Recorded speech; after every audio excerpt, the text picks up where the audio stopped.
Puji Tuhan, Salam. Kita kembali dalam renungan Betani Kebumen. Hari ini kita akan berbicara tentang pikiran yang mengenali kebenaran. Saudaraku, Tuhan Yesus menebus manusia supaya menjadi umat pilihannya yang meninggalkan cara hidup yang diwarisi dari nenek moyang mereka.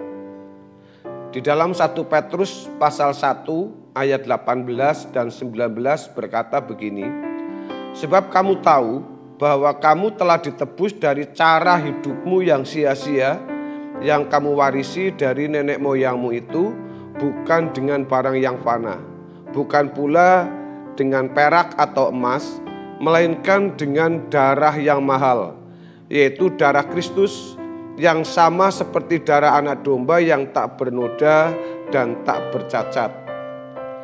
Cara hidup nenek moyang adalah cara hidup yang tidak sesuai dengan cara hidup bangsawan surgawi.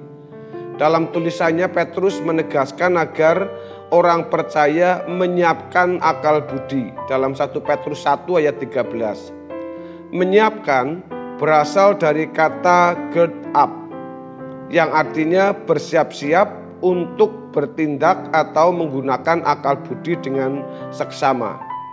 Tentu ada relasi antara menyiapkan akal budi di 1 Petrus 1 ayat 13 dengan cara hidup nenek moyang yang harus ditinggalkan di ayat 18.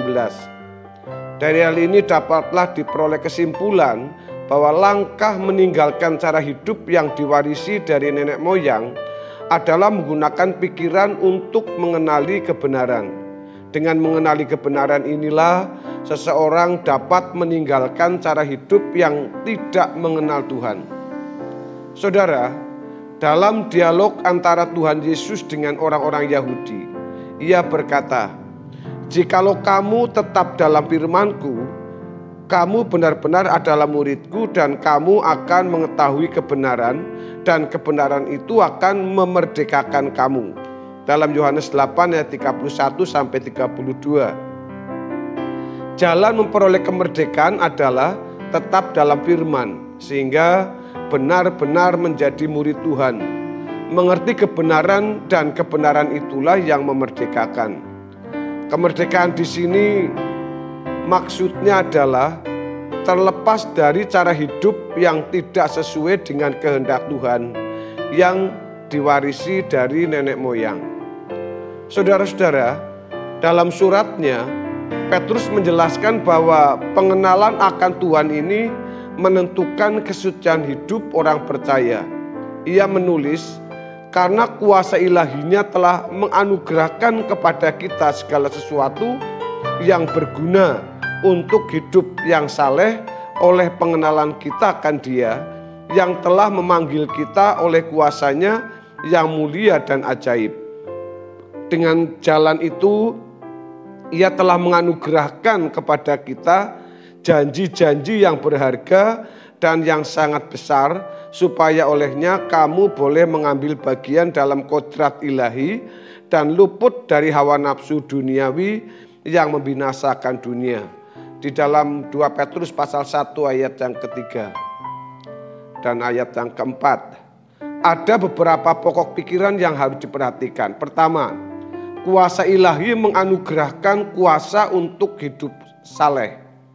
Hendaknya kuasa Tuhan bukan hanya dikaitkan dengan mukjizat dalam pelayanan. Dalam ayat ini, maksud kuasa ilahi Tuhan diberikan, maksudnya kuasa ilahi Tuhan diberikan adalah untuk hidup yang saleh, yaitu mengambil bagian dalam kodrat ilahi. Yang kedua, kuasa ilahi tersebut tersalur melalui pengenalan akan Tuhan. Perhatikan kalimat oleh pengenalan akan Dia. Saudara, dalam arti ini pengenalan akan Dia diterjemahkan dalam dari bahasa Inggris mengatakan begini, yaitu melalui pengetahuan penuh tentang Dia yang memanggil kita. Ibarat pipa menjadi saluran untuk mendayagunakan kuasa ilahi yang berguna untuk hidup yang saleh adalah pengenalan akan Tuhan. Pengenalan akan Tuhan ini terletak pada pikiran yang telah dibaharui atau ditransformasi. Saudara, Tuhan Yesus mengemukakan inilah hidup yang kekal itu, yaitu bahwa mereka mengenal Engkau, satu-satunya Allah yang benar, dan mengenal Yesus Kristus yang telah Engkau utus. Yohanes 17 ayat yang ketiga.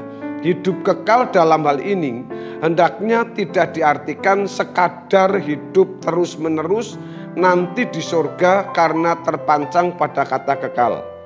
Kata hidup kekal dalam ayat ini menggunakan kata zoen aionion.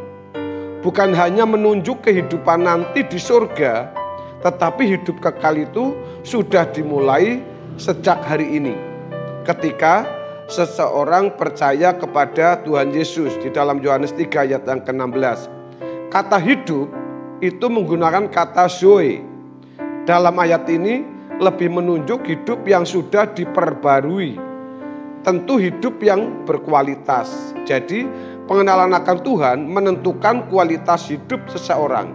Kata hidup kekal bukan hanya berbicara mengenai panjangnya hidup, sebab bukan hanya di surga ada kekekalan, di neraka pun juga ada kekal. Tetapi hidup kekal juga berbicara mengenai dalamnya hidup, mutu atau kualitas hidup.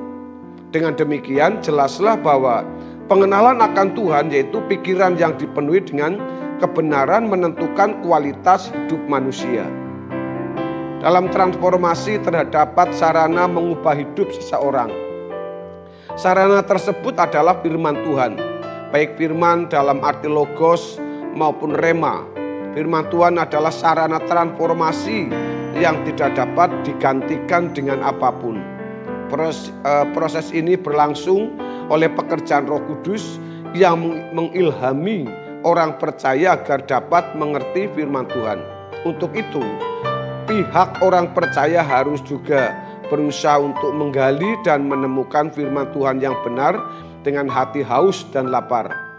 Proses ini melibatkan kerja keras hamba-hamba Tuhan yang memberitakan dan mengajar firman Tuhan untuk membantu menggali dan menemukan kebenaran firman Tuhan yang murni bagi jemaat Tuhan. Tanpa firman Tuhan yang murni tidak akan pernah terjadi transformasi yang sesungguhnya.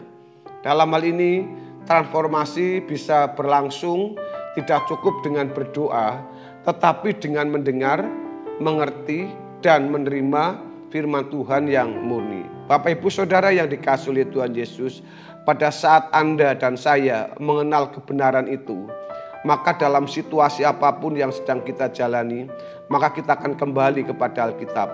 Apakah ini sesuai dengan Alkitab atau tidak? Kalau itu memang sesuai dengan Alkitab, pasti orang seperti ini akan menjalaninya dengan takut dan gentar, haus dan lapar akan kebenaran firman Tuhan, dan tetap semangat bahwa hidup kita ada dalam kebenaran firman Tuhan. Saudaraku, kiranya kebenaran firman Tuhan hari ini memberkati saudara semua, kita menjadi anak-anak Tuhan yang memiliki pikiran yang mengenal kebenaran. Ilah dunia ini berusaha untuk menyelewengkan kebenaran dari pikiran kita. Tetapi Roh Kudus dengan segala ketekunan orang percaya yang meminta pimpinannya akan dituntun sampai kepada kekekalan kita. Oleh karena itu saudara, kekekalan itu harus kita mulai pada saat kita di bumi ini untuk hidup kekekalan yang sebenarnya di dalam kerajaan surga nanti. Tuhan Yesus memberkati kita, dan saya berdoa saudara tetap semangat, menjaga kesehatan, dan tetap diberkati oleh Tuhan. Haleluya. Amin.